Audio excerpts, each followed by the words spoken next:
Welcome to TradeTheNBA.com. This is Jones Reporters for the 16th. And, well, there it is. As expected, because you have to account for the devaluation of the dollar that is taking place and will continue to do so.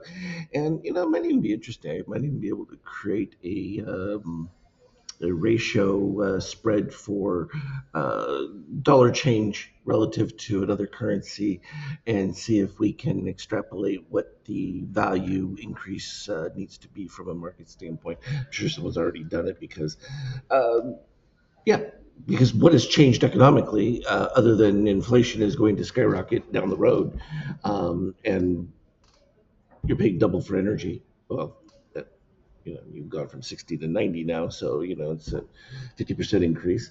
Um, how that translates into what inflation will be X number of days, and this is why I always talk about how long this goes is really important.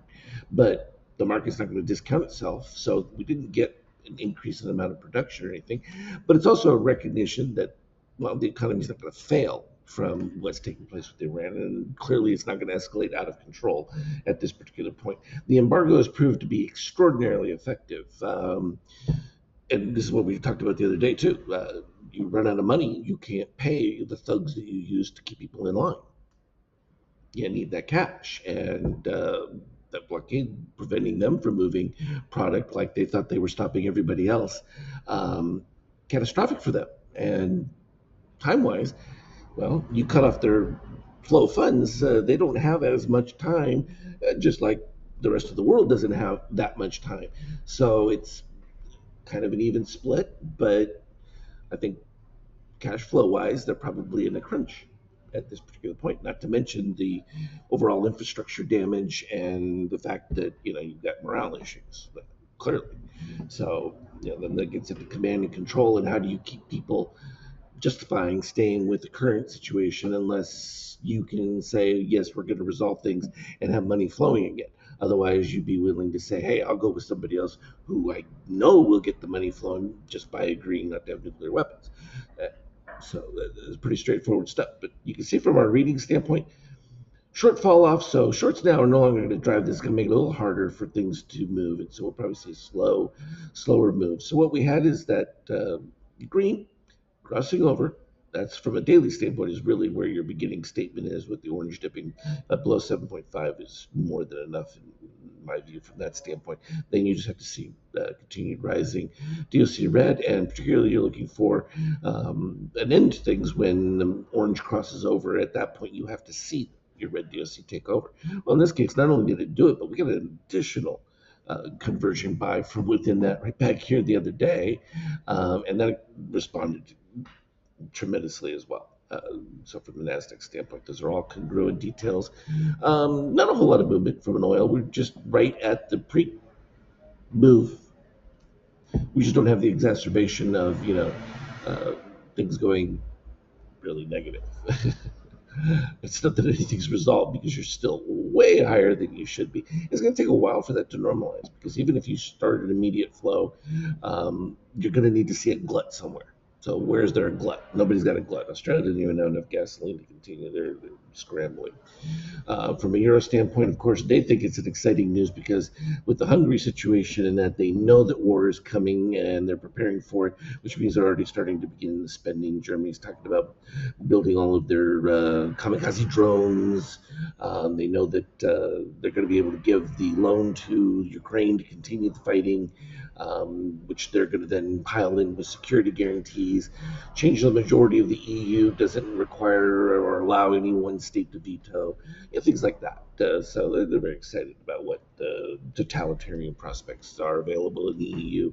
And I don't use that word lightly, because that's exactly where they're headed, and they've been expressing that. I think you've been clearly seeing it from the UK when it comes to speech. They just banned Kanye West. What do you got to ban Kanye West for? Really? Like, and Frank's doing the same. So, well, they were about to, but he just canceled all of his stuff. You could not. The whole point of freedom of speech and democracy is that you're able to say stupid things and have other people come out and say that was really stupid what he said. Don't listen to him. It's a bad idea. That's all it takes. It's a conversation, but to tell people that they can't speak is just it never works. But whatever.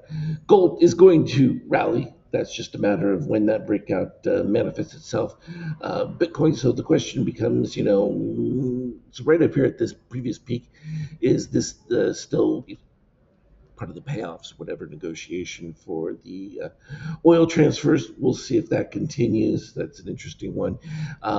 It's absolutely boring, as you can imagine here, because it's just been a buy, hasn't changed, nothing's moved. It's all beautiful from a single chart. If you ever wanted to question or doubt whether cyan under red DOC is always a buy.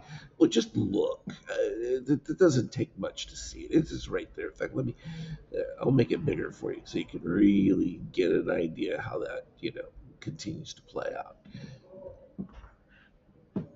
Yeah, I don't have to say anything from there. But we'll reduce it right back down again. Because I don't know what I did to my MBI, but whatever. Either way, it's a nice chart.